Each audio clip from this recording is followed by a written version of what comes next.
పాపభారముతో వంగిన హృదయం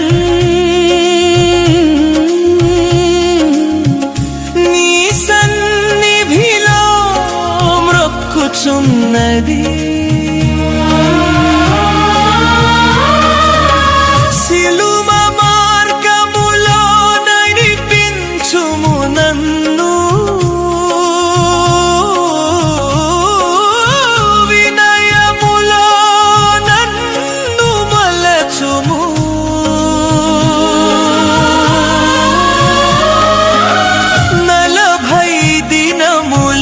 ప్రార్థనలో నిలిపి